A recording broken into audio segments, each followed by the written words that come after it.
Hello and welcome to Bluepilling. Today we will be discussing hyperreality. If you don't know what hyperreality is, it's a concept by some French philosopher that AI would butcher the name of, where reality gets confused with artistically licensed depictions of reality in the media. Specifically today we will be analyzing the hyperreality of medieval England. Born out of an English language bias and the poor cognitive ability and emotional intelligence of British people, medieval England is one of the most pervasive images in the media. Almost all fantasy in the Western world draws inspiration from it. In addition to the lion's share of historical works set in a massive time period covering almost a millennia. The problem is that these supposed unique features that are common tropes of medieval England are entirely divorced from reality. A comparison could be made to the Old World Israelite-centric view of the Levant pushed by biblical scholars, which only recently gave way to revisionists who moved away from the biblical main character syndrome to analyze the ancient Israelites as a small piece of a much larger puzzle. I am revising the narrative about the English in the same way. With the Norman conquest of England, the French people who fought for William were given conquered land and started ruling over a population of Anglo-Saxons and Scandinavians, starting a period of French dominance over English politics. This French dominance continued until the defeat of the English during the 100 Years' War when they were expelled from France. This is where a distinct English identity was finally formed.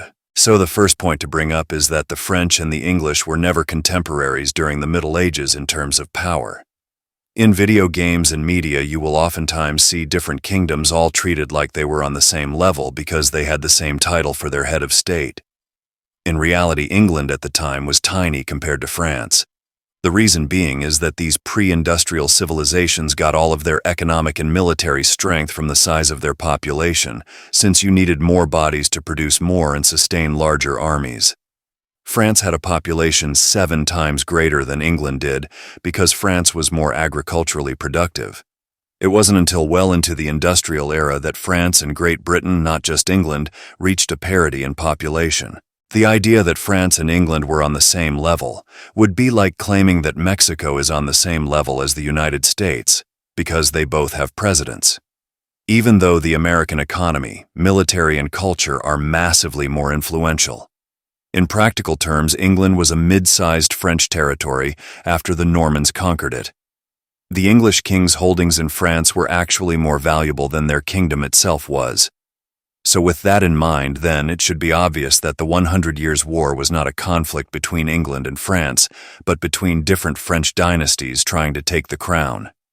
The Englishness of these French-speaking French monarchs has been overblown by British historians.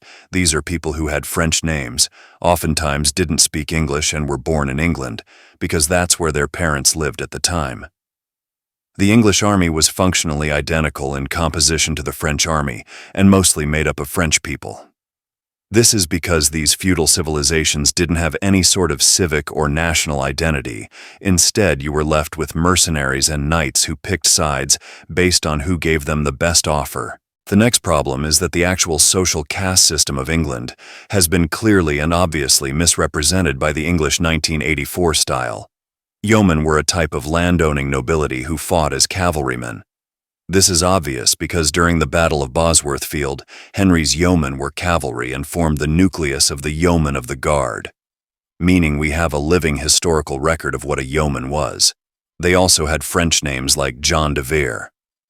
Before you say the yeomen of the guard fought as archers, that is another piece of hyperreality. The yeomen served as guards for the royals, and not as a military formation, so obviously they aren't going to patrol Buckingham Palace on horseback. Also, etymologically, yeoman is an English translation of gauman, which was a Germanic title for someone who served as an assistant to a count, which also undermines the narrative that they were free peasants who were only beholden to the King of England. This also indicates they were part of the petty nobility that made up the knighthood.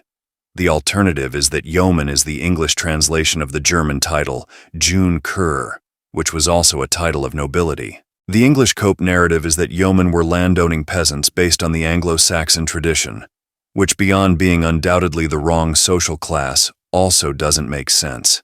These chauvinists didn't seem to piece together that their historical fiction is incompatible with the fact.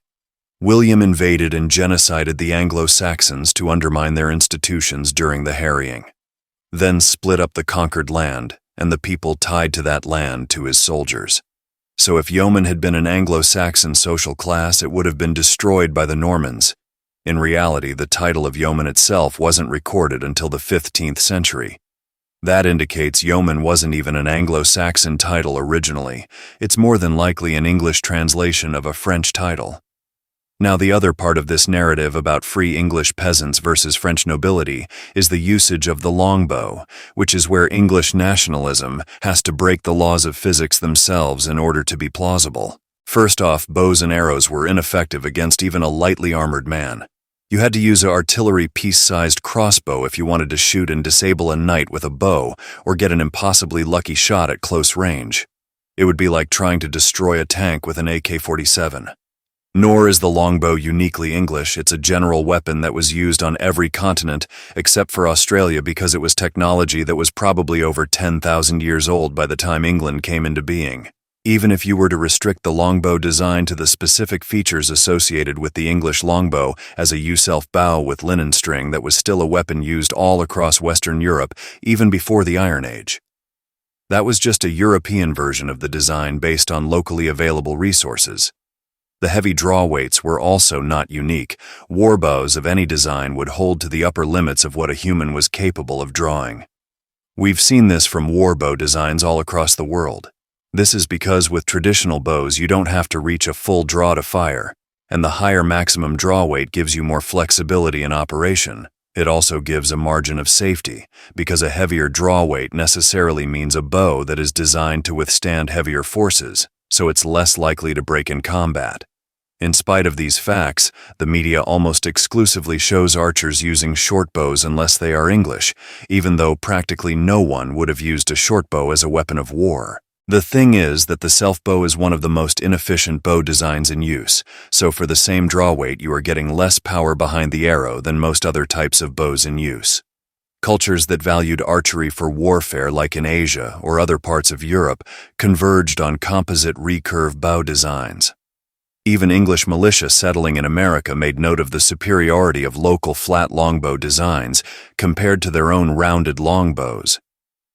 The reason Western Europeans in general used self-bows was because of the logistics and economics of the feudal system. In the feudal system, you had a lot of laborers to support a smaller number of warriors, both during peacetime and during a campaign. At the same time, these laborers were just free manpower which could provide some combat utility. In those conditions, using a self-bow was their best option. The laborers couldn't be armed with composite recurve bows because they are much more difficult to maintain in the field, requiring craftsmen with a lot of time and specialized resources. It wasn't unheard of for there to be a dedicated team of bowers for each professional archer. The longbow took a few hours to produce out of some rope and a stick, and it could be crafted with a little instruction. A self-bow like the longbow cost absolutely nothing since it could be maintained in the field easily, took a few hours of labor to produce, and it was a necessary tool so that the laborers could forage for food. They're also much less likely to get injured or killed if they're not in melee, which their lords would want to keep them alive for their labor potential. These economic considerations dominated military doctrine since the late Roman Empire. The fewer resources an army dedicated to their skirmishers, then the more they could dedicate to heavy cavalry. Heavy cavalry dominated the field. Any exception to this rule was because of restrictive terrain. Whether it was Stirling Bridge, Sempach, Crecy, or Agincourt, the shock and mobility of cavalry had to be nullified by the terrain in order for a force of infantry on the defensive to defeat them. It only became possible for skirmishers to defeat armored men in the open without an act of God once firearms had been invented. This is what finally shifted the dynamics away from heavily armored cavalry. Before that, you had thousands of battles decided by superior cavalry for every one that was remembered for how unconventional it was that the infantry won. A final point to wrap up the economics. Landowning peasants would have also been far wealthier than a tenant, and would also make more sense as an infantryman since he could afford armor and weapons for himself. This would actually be more in line with the Anglo-Saxon tradition of free men being levied as heavy infantry in the shield wall. This is also more in line with those English laws from 1181 and 1252 that an AI can't pronounce, that told people of different incomes how they should be armed. A final thing to note about the social class system was that arrangements between different positions in a feudal hierarchy were tenuous and negotiable in response to changing circumstances. So, you didn't just have one kingdom that was all serfs and another that was all free men. A person's social position was constantly in flux due to war, famine, disease, and family situations. In conclusion, there was nothing special about the English during that era. It was France, French, Frankish, and Gallic. English historians far more recently invented a fanciful tale of the Anglo-Saxon culture that has gone almost completely unchallenged in public discourse, either for propaganda purposes or because they were just genuinely very stupid. As a result, the most authentic depiction of medieval England in the media is the Bretonians from Warhammer Fantasy. French noblemen ruling over English peasants who wield bows that can't pierce armor, less advanced than one of the most unflattering depictions of people from outside of Europe. Thanks for listening. Hopefully you learned something new and divested yourself of some erroneous beliefs about the Middle Ages in England. If you hold anything in contention, then make sure to try to debate me in the comments section so that I and others can laugh at you. Until next time, this is the Prophet Divest.